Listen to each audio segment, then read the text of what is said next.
आज विश्व साइकिल दिवस है। साइकिल चलाने से जहां हमारा शरीर स्वस्थ रहता है, वहीं पर्यावरण को भी कोई नुकसान नहीं होता। यही संदेश लेकर सैकड़ों युवक युवतियां राजधानी की सड़कों पर साइकिल में सवार हुए।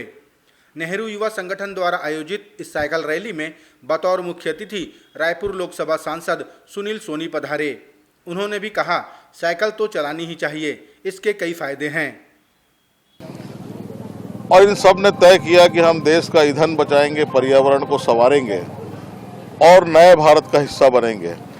ये 75 वर्ष आज़ादी के, इसके अंदर में हम 75 काम ऐसे करेंगे टीम के साथ में जो आने वाली पीढ़ी को सुकून दे। 75 हम नीम के, पीपल के झाड़ लगाएंगे। अपने वार्ड के अंदर में एक टीम बनाकर हम स्वच्छता अभियान चलाएंगे। इस प्रकार के जनहित के कार्यों में भागीदार बनेंगे।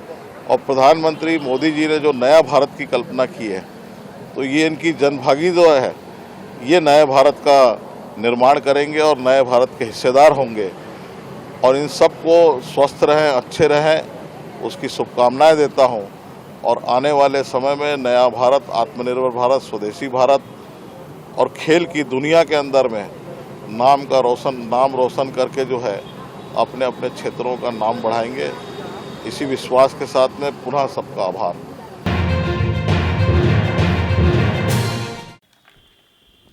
प्रदेश के मुख्यमंत्री भूपेश बघेल शुक्रवार को अपने भेंट मुलाकात कार्यक्रम के अंतर्गत कांकेर गए। वहां उन्होंने सबसे पहले देवी की पूजा अर्चना की और वृक्षारोपण किया। इस दौरान वे आम जनता से मुलाकात करेंगे और सरकार की योजनाओं के असर को टटोलेंगे। मुख्यमंत्री के भेंट मुलाकात कार्यक्रम के बारे में कृषि मंत्री रविंद्र चौबे ने कहा कि मुख्यमंत्री स्वयं एक एक विधानसभा में जाकर ग्राउंड रिपोर्ट ले रहे हैं कि सरकार की जो महत्वपूर्ण योजनाएं हैं, कार्यक्रम है, उनके क्रियान्वयन ग्राउंड लेवल में किस तरीके से हो रहा है, उसका वो स्वयं निरीक्षण करेंगे।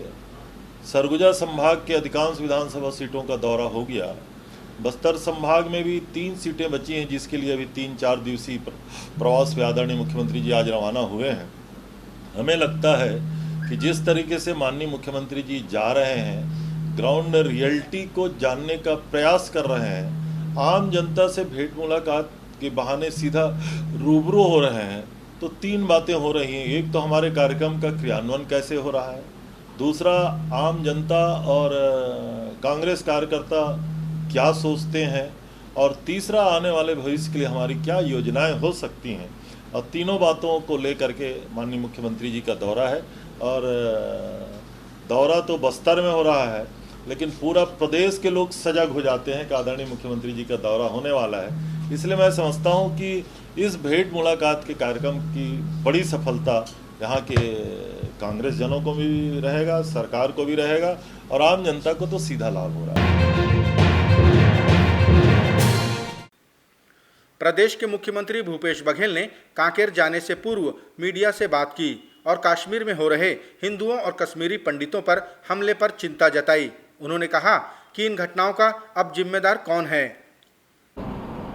वो तो कह रहे थे कि ये जो 370 है और ये सब हटा देने से, 3 राज्यों में बांट देने से, विशेष जो उनको दर्जा मिला हुआ था वो सब समाप्त करने के बाद से सब ठीक हो जाएगा। सब कुछ हट गया, फिर अब स्थिति सामान्य क्यों है? जब इनको कश्मीर फाइल देखने की फुर्सत थी और आज जब हिंदू मारे जा रहे हैं, तो फिर मौन क्यों है भारतीय जनता पार्टी, आरएसएस के लोग? तो महत्वपूर्ण बात तो यही है कि इनकी जो रणनीति है वो पूरी तरह से फेल हुई है। ये इनकी जो सोच है वो सही नहीं था।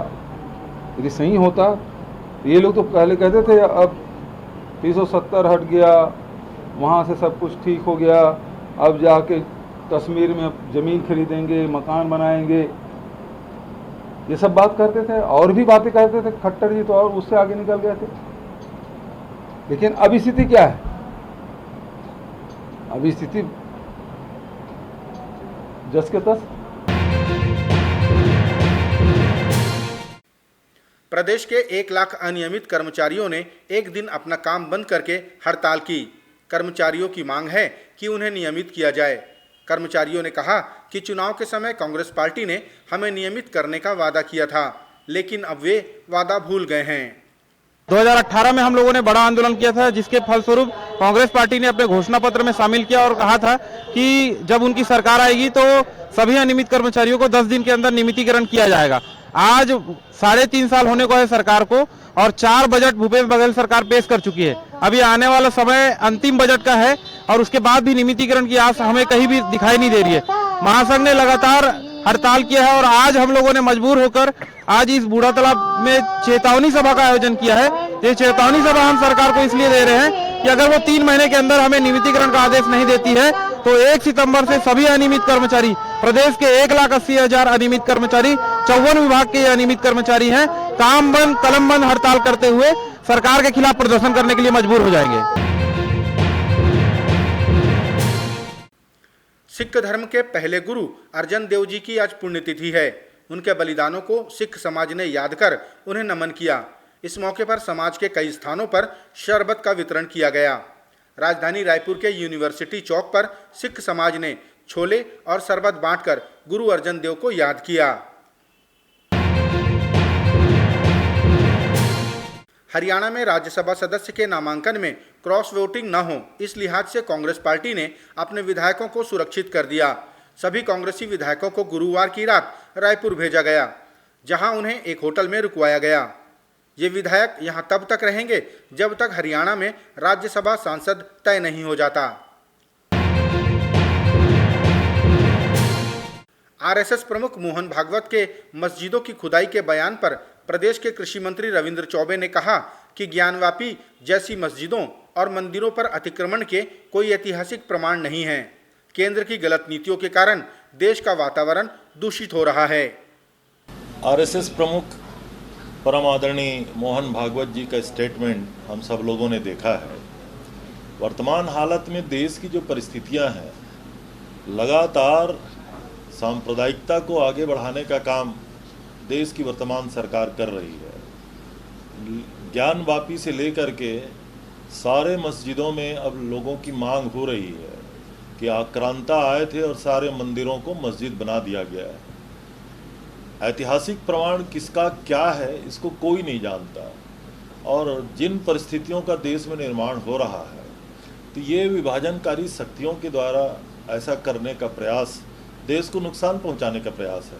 और आदरणीय मोहन भागवत जी के अगर बयान पे ऐसा हम लोग मान के चलते हैं कि आरएसएस जो कहती है भारतीय जनता पार्टी उसी को करती है, तो शायद संघ प्रमुख आदरणीय मोहन भागवत जी के बयान के बाद देश में जो वातावरण दूषित हो रहा है उसको अगर भारतीय जनता पार्टी अपना रोकने में अगर सफल हो जाती तो मैं समझता हूं कि इस बयान का कोई अर्थ निकलेगा।